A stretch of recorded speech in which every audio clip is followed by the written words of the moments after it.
ဖုံတွေကတ်နေတဲ့မိခွက်ဟောင်းတစ်လုံးကိုပွက်လိုက်ရုံနဲ့တင်ဘဝကိုပြောင်းလဲပေးမဲ့ဘီလူးတကောင်ထွက်လာတယ်ဆိုရင်တင်ယုံနိုင်မလားဒါကတော့လောဘအချစ်နဲ့ဉာဏ်ပညာတွေရောရှက်နေတဲ့အာလာရင်ရဲ့ဒဏ္ဍာရီတစ်ဖုတ်ပါပဲတခါကအာရဘီက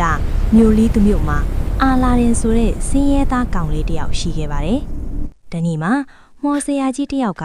အာလာရင်ကိုလှည့်စားပြီးမီးအောက်ကူနဲ့ကြီးထဲကမီးကွက်ဟောင်းတစ်လုံးတွားယူပေးဖို့ခိုင်းခဲ့ပါတယ်။အာလာရင်ဟာကူထဲဝင်ပြီးမီးကွက်ကိုရခဲ့ပြီးမှမော်ဆရာကသူ့ကိုသစ္စာဖောက်ပြီးအမောင်ထဲမှာပိတ်လုံထားခဲ့ပါတယ်။ကြောင်လန့်နေတဲ့အာလာရင်ကလက်ထဲကမီးကွက်ကိုမတိမတာပုတ်မိသွားတဲ့အခါဝုန်းကနေအတန်ကြီးနဲ့အတူမီးကွက်ဆောင်ဘီလူကြီးပေါ်ထွက်လာခဲ့ပါတယ်။ဘီလူကြီးက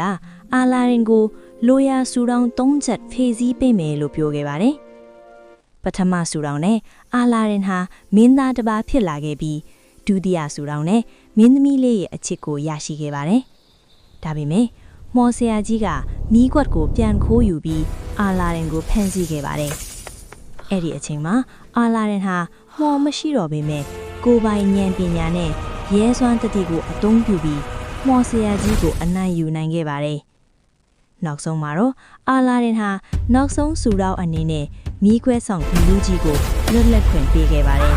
။ဒီပုံမြင်ကတင်ပေးနေတာကတော့တကယ့်အစွမ်းထက်တဲ့မော်ဆိုတာဆူတောင်းမဟုတ်ပဲကိုယ်ပိုင်ဉာဏ်ပညာနဲ့ရဲစွမ်းတတိပဲဖြစ်တယ်ဆိုတာပါပဲ။နောက်ထပ်ဘလို့စိတ်ဝင်စားဖို့ကောင်းတဲ့ဗီဒီယိုလေးတွေတင်ဆက်ပေးမလဲဆိုတာသိရဖို့ Little Backpack လေးကို like follow subscribe လေးလုပ်ထားနော်